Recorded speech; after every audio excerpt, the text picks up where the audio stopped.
earlier this year, the Department of Justice charged Newark Mayor Baraka after he sought access to Delaney Hall Detention Center to conduct oversight.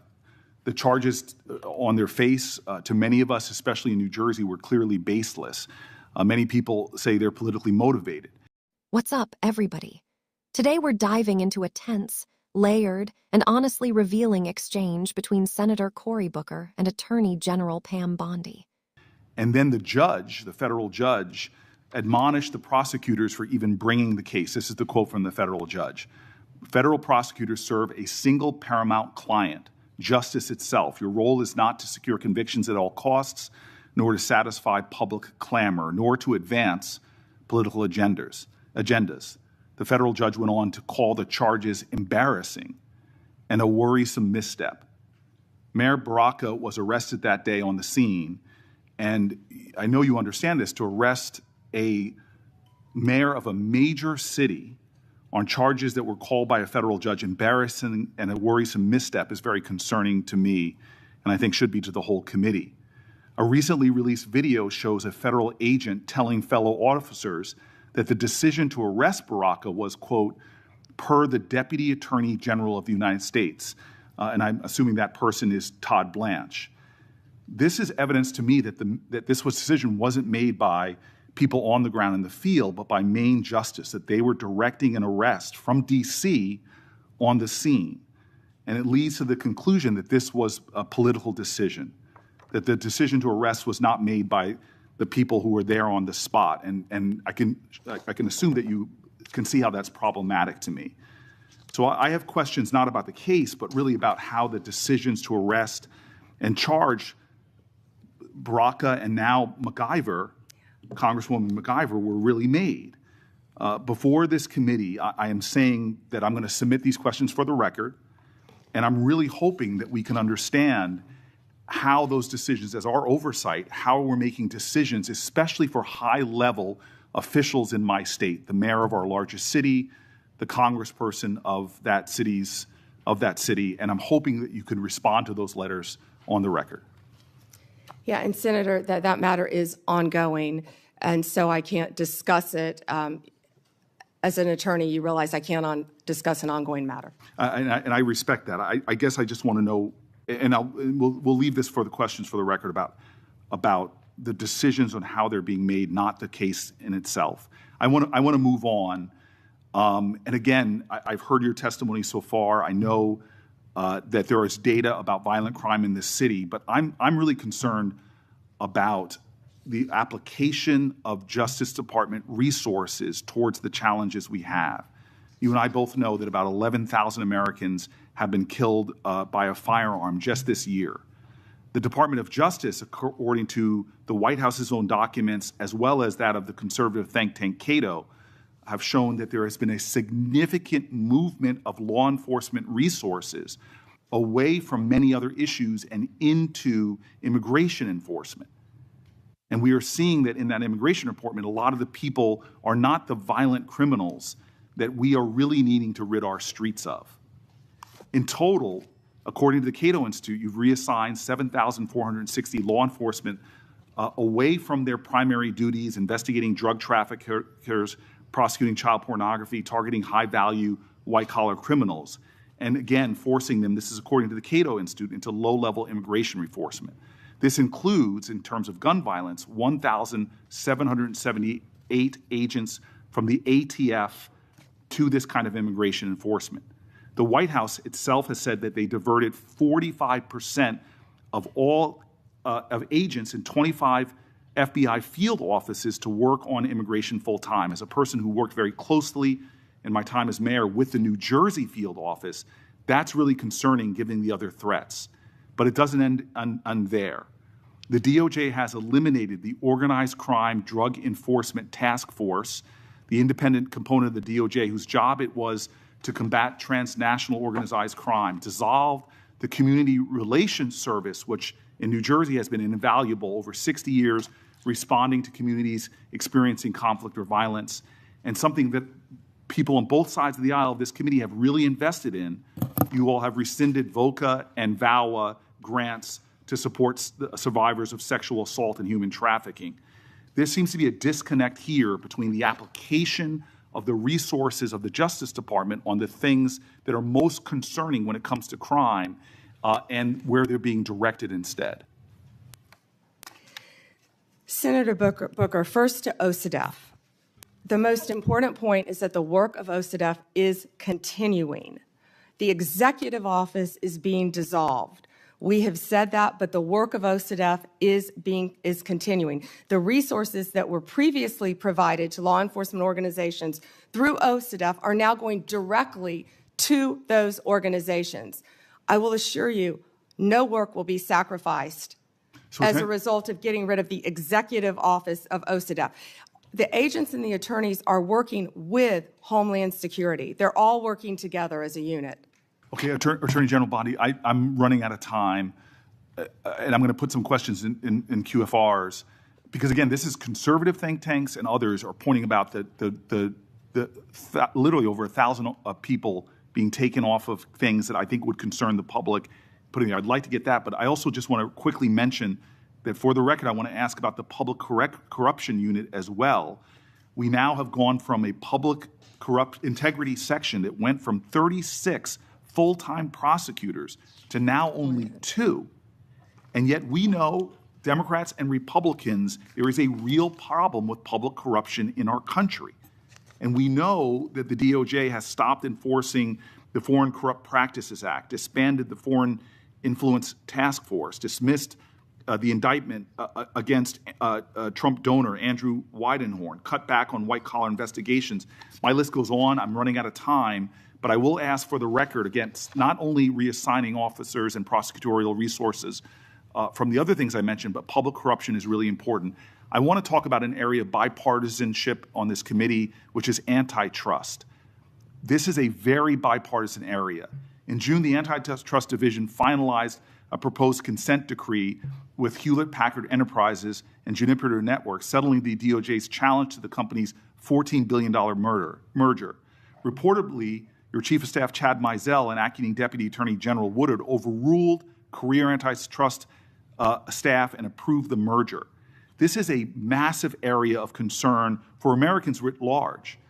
This is an area where corporate power is growing, corporate concentration in our country is happening at great degree. I'm grateful that the ranking member with Mike Lee on a committee that is really trying to get into this disturbing trend. And the issues right now in the Justice Department, the resources being put on it, and the appearance of improprieties that we're seeing are troubling. All I want to ask as my final question is, would you commit just to talk about antitrust to coming before the antitrust subcommittee led by Senator Lee to discuss antitrust enforcement in our country? We're over time. May I answer, Chairman? Yes. Senator Booker, I work hand in hand with Gail Slater. She is doing an incredible job. I said that earlier. I will let Gail Slater handle all matters with antitrust. The HP matter, Juniper, is a pending matter still because, as you know, it has to go before the courts, even after a decision has been made, and that's where it's pending right now. If I can go back to your previous 2 questions, first about our agents being reassigned. Our agents are working tirelessly on their day jobs and with Homeland Security. And right now, they're not getting paid. And they're on the streets during a government shutdown working to keep every city in this country safe, in New Jersey and in every state. They're working together with DHS on task forces, but they're also doing their core mission, and they're getting child predators off the street. They are working so hard with all the agencies hand in hand. That has not been sacrificed. And I'm so proud of the work that the FBI, DEA, ATF are doing. ATF agents have worked tirelessly. I am in constant contact with them on the incredible cases that they're making to keep our country safe and our world safe, especially our DEA agents who are stationed around this world, and now they're not getting paid. Back to the public integrity section, the last point you made. It has not been slashed. Those are going to the various U.S. attorney offices to be handled in each office around the country instead of one unit based in D.C. When you zoom out from this exchange and stop looking at it as just another Senate hearing clip, what Cory Booker was really doing here becomes much clearer. This wasn't about scoring political points. This wasn't about viral moments. This was about laying down a record that shows how the Justice Department's priorities are being reshaped in real time, often without transparency, and often with consequences that ripple far beyond Washington. Because at the core of Booker's questions is a very basic idea. Government resources are finite, and where you choose to put them tells the public what, and who, you actually care about. Booker kept coming back to public safety grants not because they're flashy, but because they're foundational. These are the kinds of programs that don't make cable news headlines, but quietly reduce violence, keep kids out of cycles of incarceration, and give communities tools to stabilize themselves. When those programs are frozen, delayed, or quietly terminated, it doesn't show up immediately in crime stats. It shows up months or years later, when intervention never happens. And the frustration Booker voiced wasn't abstract. Nonprofits planned around those funds. Cities budgeted for them. Communities depended on them. When the DOJ freezes that money, the damage doesn't stay on a spreadsheet, it lands directly on neighborhoods. Then there's the arrest of Mayor Baraka, which may be the most chilling part of this entire exchange. A federal judge didn't just dismiss the charges, they rebuked the DOJ. That matters. Judges are typically restrained. They don't accuse prosecutors of embarrassment or political motivation lightly. When they do, it suggests a serious breakdown in judgment. And Booker's concern wasn't just about Baraka as an individual. It was about precedent. If federal authorities can arrest a sitting mayor during an oversight visit, on orders allegedly coming from Washington, what does that say about local autonomy? What does that say about dissent? What does that say about oversight itself? This is where the conversation quietly shifts from policy to power. Because when decisions are centralized, when agents on the ground are overridden by political leadership, and when accountability flows upward instead of downward, you don't just risk bad outcomes, you erode institutional credibility.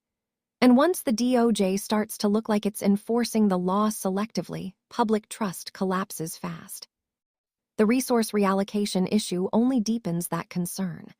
Booker wasn't disputing the need for immigration enforcement. He was questioning proportionality.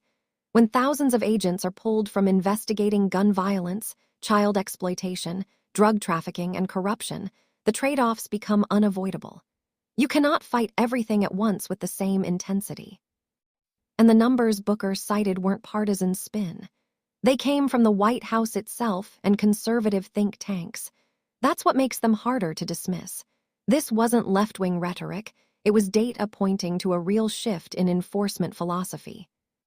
The collapse of the public integrity section might be the most alarming piece of all. Public corruption investigations don't just protect democracy, they signal that no one is above the law. Shrinking that unit sends exactly the wrong message at a time when Americans across the political spectrum believe corruption is rampant and accountability is rare. And when Booker connected that to cuts in FCPA enforcement, foreign influence investigations, and white-collar crime cases, a pattern emerged.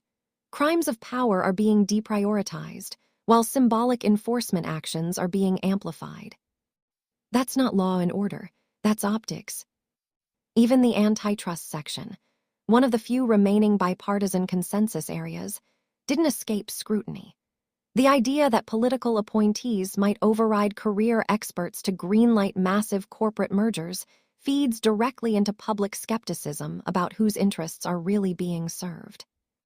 Pam Bondi's responses, while professional, didn't resolve those concerns. She emphasized process, decentralization, and hardworking agents, and none of that is untrue. But process without accountability doesn't reassure people. Praising agents doesn't answer questions about leadership decisions, and decentralization doesn't explain why outcomes keep trending in the same direction.